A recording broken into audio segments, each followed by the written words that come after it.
Right here. I still remember like it was yesterday. This is where I literally walked on my own grave. One time we were so in love, and now I have to fake my death so she can get arrested. Can you even imagine faking your own death because your wife hired someone to kill you? I mean, this sounds like a Netflix thriller, but it really happened. But the thing is, the real damage didn't start with a hit man. It started with a heart man. Someone whose heart shut down long before the crime ever happened. And I'll show you how this relates to marriages just like yours in a second. But hey, if this is your first time here, welcome to the channel. I'm Kingsley Grant, licensed marriage and family therapist, certified relationship coach, and married since 1985. And you can do the math on that and see how long that has been. So I'll be your guide to rekindling love, helping you feel more emotionally safe and connected with your husband, and how to have a more effective communication, right? Especially if you're married to a driven, distracted, entrepreneurial husband. I'm one like him, and I think I know a thing or two about someone like your husband. And what I do here is I help wives just like you better understand your ambitious man so that you can feel emotionally safe, communicate effectively or more effectively, and rekindle that lost intimacy. Right. And if you like what you hear and see, please hit that thumbs up button, subscribe to the channel, and click that bell. I keep it as real as I can here, so you don't want to miss anything. Now, let's get back then to his wife, Lulu. That's her name, Lulu. This is what he had to say about her and share how they got together. Listen to how it started, which most relationship do. Let's check it out. Because my wife tried to have me killed. I met Lulu back in 2007. She was a mother of two, divorced, had been in an abusive relationship, and she just moved here for a better life. She caught my eye. She was very beautiful and danced very well. Her husband talks about this meaning of this wonderful, beautiful woman. And obviously, he was struck by her beauty, right? As you listened and watched. And she's a beautiful woman. I mean, basically, as what the picture that was shown. And he was struck by that. I mean, he really overlooked a number of things.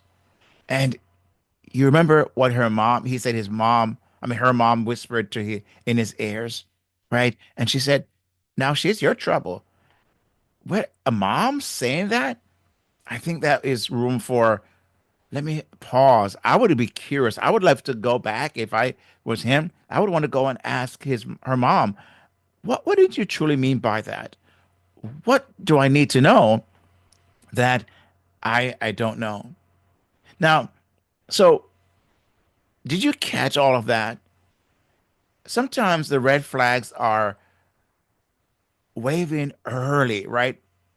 Maybe I have worked with so many couples, and when I begin to talk about their relationship and how they got to where they are, they will tell me, Kingsley, I saw the red flags.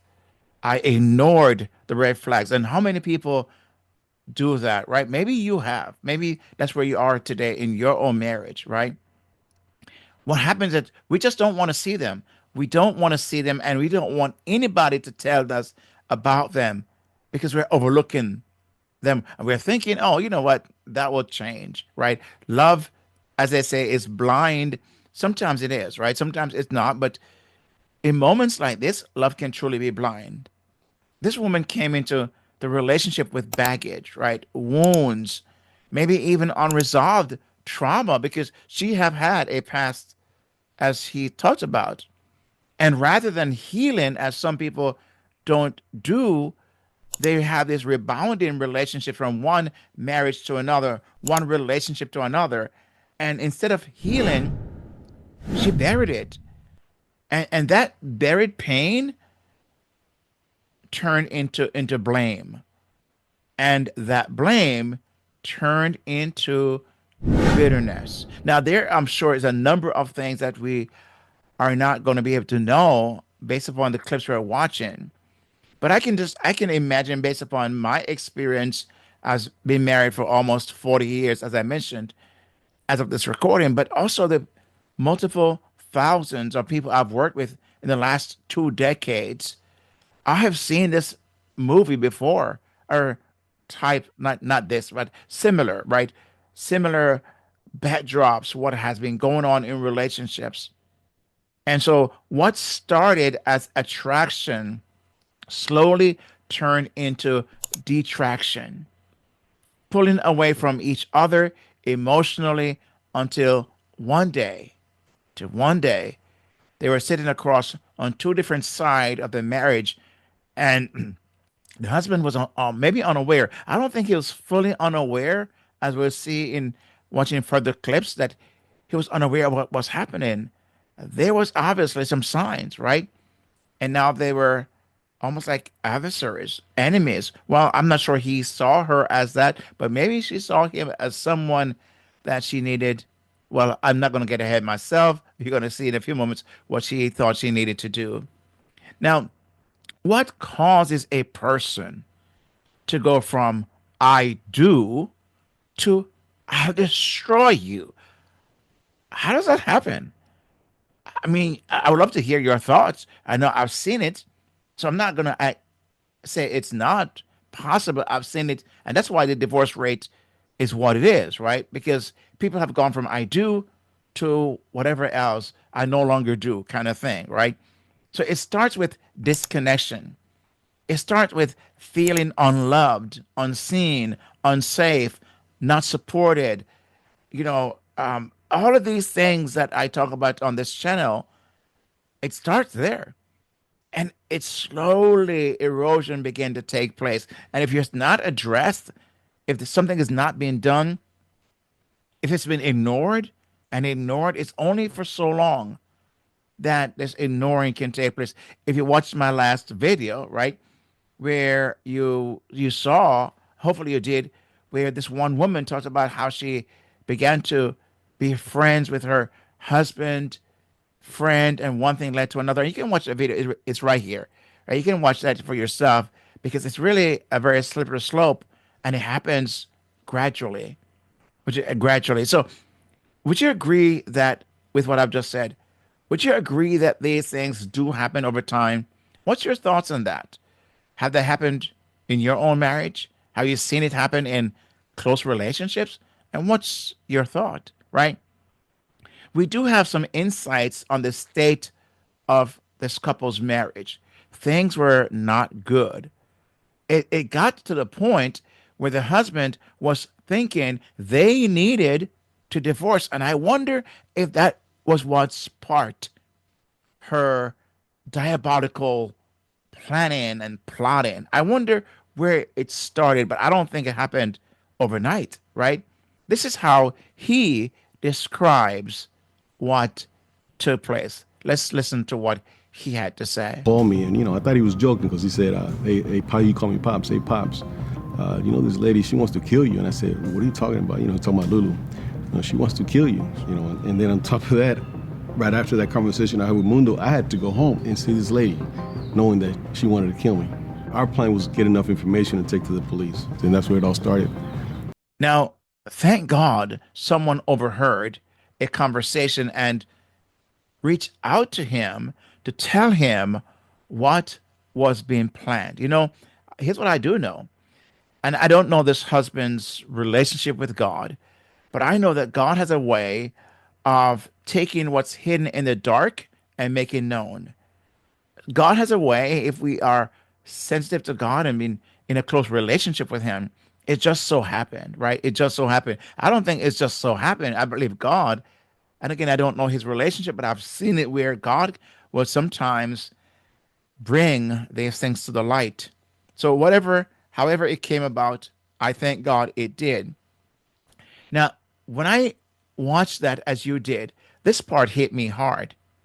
not because of the murder plot, but because of what he said earlier. He said it was going downhill quick. Did you catch that? That's where most people say, I mean, most people stay stuck. They experience a downhill spiral. They experience the relationship is not happening as it should. And sometimes they freeze, sometimes they ignore it, sometimes they go and self medicate, sometimes they just act as if it's not happening. That's not what needs to happen. I believe one of the things is to seek professional help. Someone like myself or someone you know, seek professional help. I want to admonish and encourage you to do that. Talk to your pastor, talk to a professional counselor. You may want to speak to friends, but I would suggest find someone who's a third party, right? Who doesn't have that close proximity, who can tell you the truth, right? Who is not afraid to let you know what's happening, right? But sometimes what happens is that I find couples who don't think it's that bad yet. They're just not talking much. They're living more like roommates. Have that ever happened to you? Is that happening in your marriage?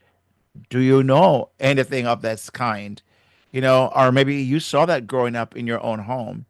Maybe he's just busy with work, building the business, and she's feeling ignored, maybe invisible. Again, I don't know, but these are things I've seen and heard, and maybe you have as well. And I would love to hear your thoughts on that. And this is one of the reasons why I created the Joyful Marriage Quest. It's a 6 week evidence based and biblical coaching journey because long before any woman, any wife plots destruction, she experiences disconnection, right? She experiences disconnection. And one of the reasons why I wrote this book, The Joyful Wife, is because of this very thing. I've worked with so many couples, and especially wives, because wives are the one who tend to seek out therapy, right? For the most part, she's the one who seek out therapy because she is more relationship centric than her husband. And I know from my own experience that my wife would be the one who first would seek that out and say, let's get some help. Doesn't mean I'm not interested in that, but it's not something that we men tend to go to right away. So I wrote this book, Seven Connection Skills to Better Understand Your Husband, Rekindle Love, and Deepen Intimacy, because I seen this so many times. And that's why I've created also this program that I'm going to tell you a bit more how you can get on the waiting list for that, because I believe this is where some of the relationship breakdown. And my question is, what if we could avoid that from happening? What if we can avoid getting to this extreme in a relationship and maybe in your relationship? So the moment that made my jaw drop, and maybe yours, right? It wasn't the murder plot. It was what she gave the hitman as a down payment. Yes, you're gonna see. This is what I'm like. Are you serious? How could one person's heart become so diabolical, become so deviant, become so evil, become so dark? But it happens. It happens more often than we want to think. And I pray that you, in your relationship, in your marriage, it doesn't get to this point. I pray, please, if you're experiencing some very difficult challenges in your marriage, get help. Please get help. Don't let it get to this point, because you're gonna see what I find is it's unbelievable. Well, let's watch this together. Why I say it is unbelievable. Let's check it out. Out of all things, she said, well, I don't have all the money right now, but when he dies, I can give you the money. He had the life insurance. He already knew how much I was worth after I died. Out of all things, she gave him watches and wedding ring bands and bracelets, my own jewelry as a down payment for my own murder. It's crazy. Imagine. Can you imagine that? I mean, this wife took his own jewelry, just to come up with a money. I mean, to what extent would a person go? I, I just, it's mind boggling. I mean, really mind boggling that someone would go. I mean, can you imagine? I know that you would not do this, right? I know this is not you, but yes, it does happen though. It does happen. She gave him watches and wedding bands and bracelets, and here's a husband says his own jewelry as a down payment. Wow, that's not just betrayal, right? That's burn it all down bitterness. That's diabolical. That's demonic. That's, I can't even find enough words to describe. How would you describe that? Let me know in the comments below, how would you describe that? Let's be honest. Most women would never go this far. I don't think you would go this far, right? But emotionally, they've already cashed out. That I do know. I've seen it in so many couples I've worked with, in how many spouses I have spoken to when they've come to see me by themselves. And then I just recently had someone say to me, Kingsley, I'm done. I'm done. I just can't do it anymore. And they are working on an exit strategy. I would prefer a couple, a spouse to have an exit strategy and go about their business than to go to this extent, wanting to kill another. I mean, in this case, her husband, right? So what could have been going on is that maybe this couple stopped trying, right? Stop caring. They feel like it's always on them. And maybe this wife was going through internally some of those things. Well, I know she was after his money. She was really trying to cash in, and she thought she would never get caught. I mean, what world does she live in? What world does she live in? Here's what I do know. If someone else know something that you know, the chance is somebody else knows. Very few people, very few people are going to hold onto a secret no matter what. One of the things I have prided myself in my work as a therapist and as a coach, I have told people that what they share with me is confidential, right? The only time there's a breach of confidentiality, and I let I let the person know, is if it's a detrimental situation, right? If there's a disclosure of intent to harm self, harm others, then of course I can't hold on to that. But anything else that's shared with me, I take it to my grave. I have had friends who've shared things with me, and it stopped with me. That's just me. I pride myself on that. Why? Because I believe it's where my business runs on that. I just, I thank God for the grace to handle those situations. And I guess I'm being built. I guess I've been built for that. God has given me the grace to be able to do that, because I don't let it also keep me up at nights either. But I've just been able to manage that for the last almost 2 decades. And those I've worked with can tell you that's one thing they know about me. If they share something with me, it's going to remain that way. But unfortunately, not everyone is that way. You share that with someone else, it's going to be more likely shared in the sense of, let's pray about that, or, I'm only telling you this, and I know I'm going to trust you. Don't tell anybody else. And, that tend to not go too well. And I'm just kind of, I just kind of sidetracked just now, but let's get back here on what we're talking about. But I know sometimes a wife may feel so overwhelmed. She feel like it's always on her, always on them. They don't feel emotionally safe, and they emotionally shut down. That I've seen happen so often. And that's why Solomon in Proverbs 4:23 says, above all else, guard your heart, for everything you do flows from it. If the heart goes unguarded long enough, it gets hard, as you have seen in this case with his wife. And a hardened heart doesn't seek help, it seeks revenge. Yes, it does. Marriages don't fall apart all at once. And I can tell you that.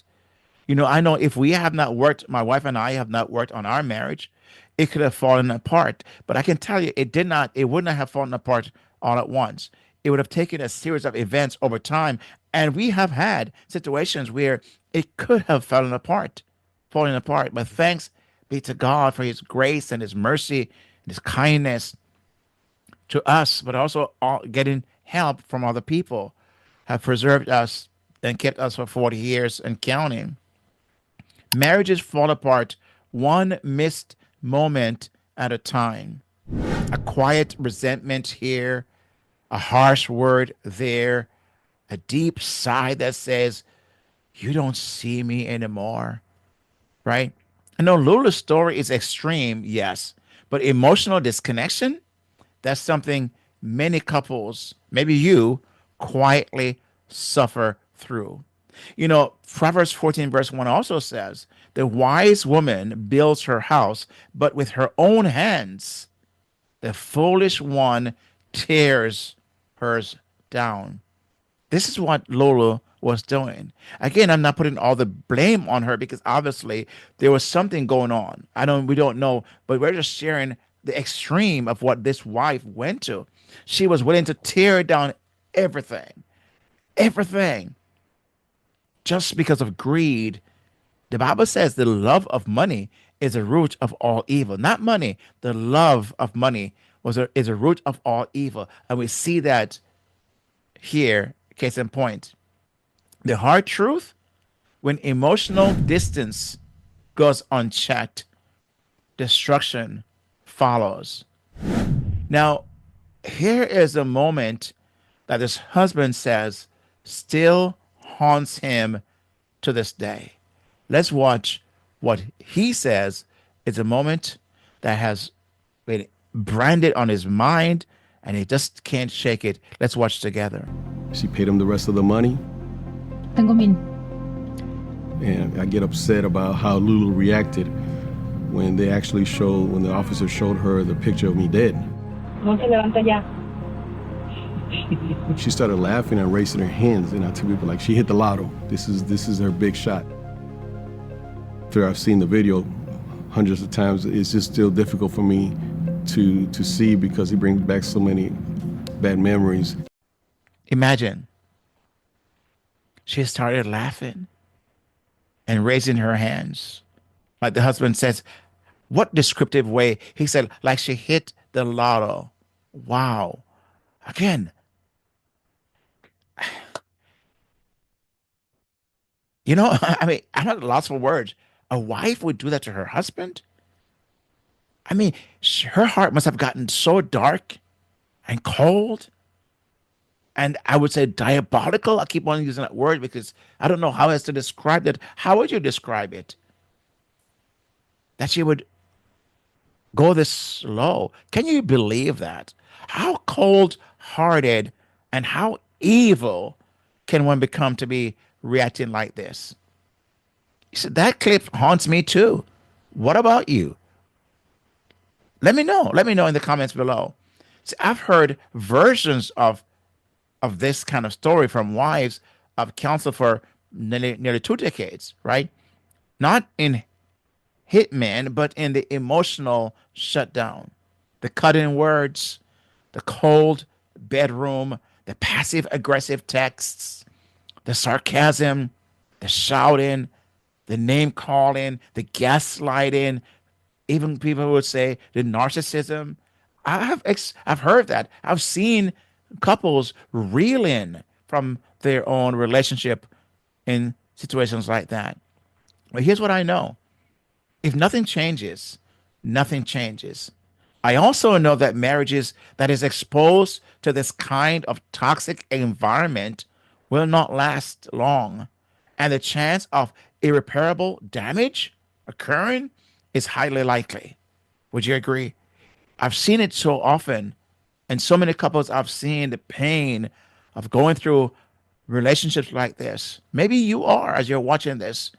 Maybe you're feeling and sensing, and there's something within you just kind of like, making you feel uncomfortable. It should be, if you are in a relationship this way, it should feel uncomfortable. Why?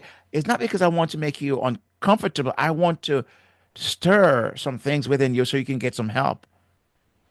Get some help. You know, I've seen this firsthand in my work, as I mentioned, as a therapist and a coach for almost 2 decades of work. And that's why this is why I am fully convinced that the fastest and most impactful way for a 180-degree turn in your marriage for it to happen, where marriages turn around, is to embrace the mind of Christ. Nothing is more powerful than that. It's one of the reasons a person is able to do what this husband did.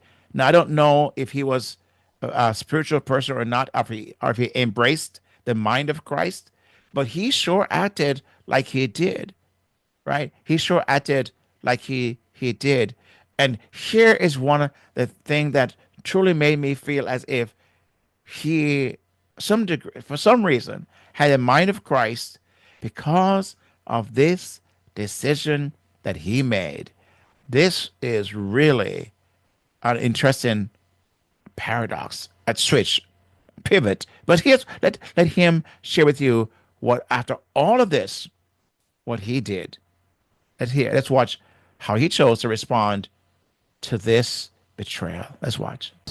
I remember at the hearing when she was sentenced, it was a packed courthouse, a lot of media were there, and I forgave her.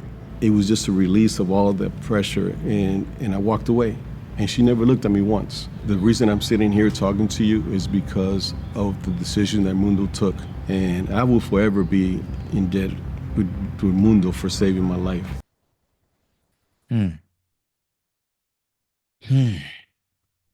I forgave her.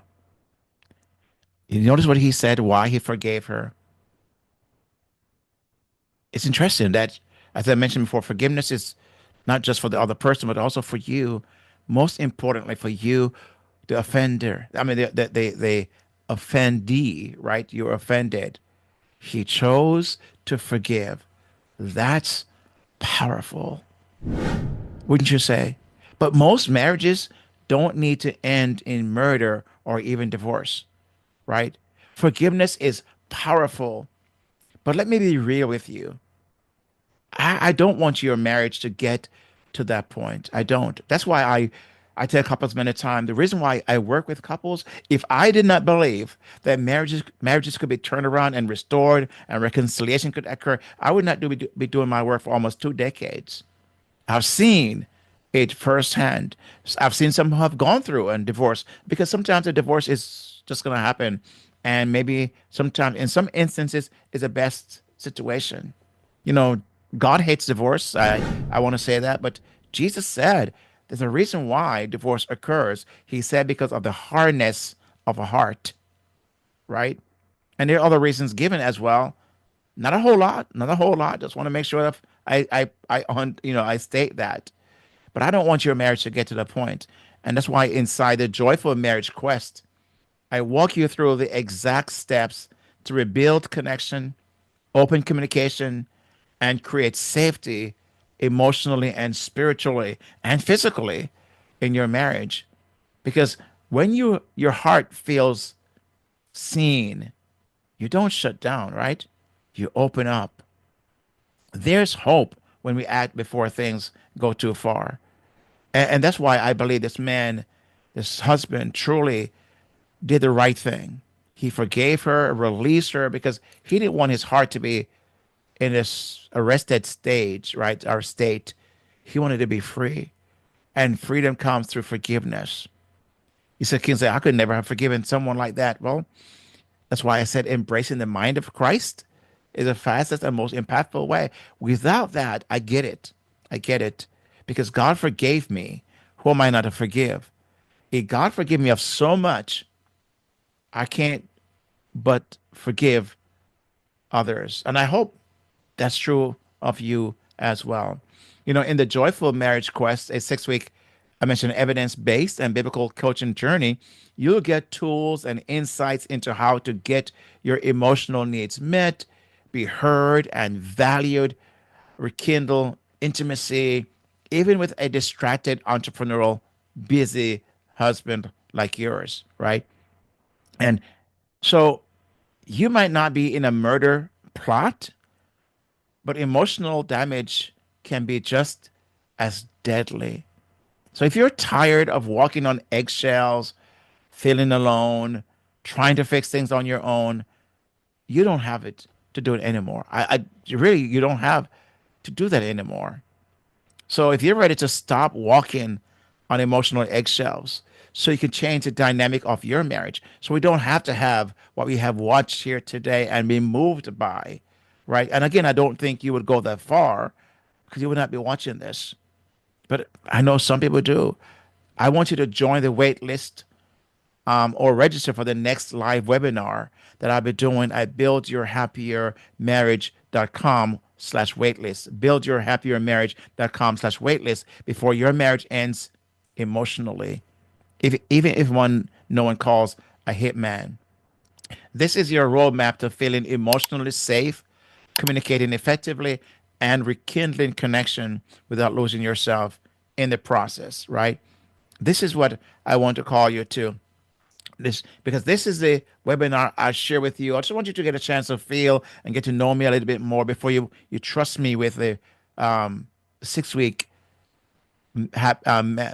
joyful marriage quest, right? And here's what I do know. There's a quote by Blair Warren that says, "People will do anything for those who encourage their dreams, justify their failures, allay their fears, confirm their suspicions, and help them throw rocks at their enemies." And that's why the webinar is set up just for that.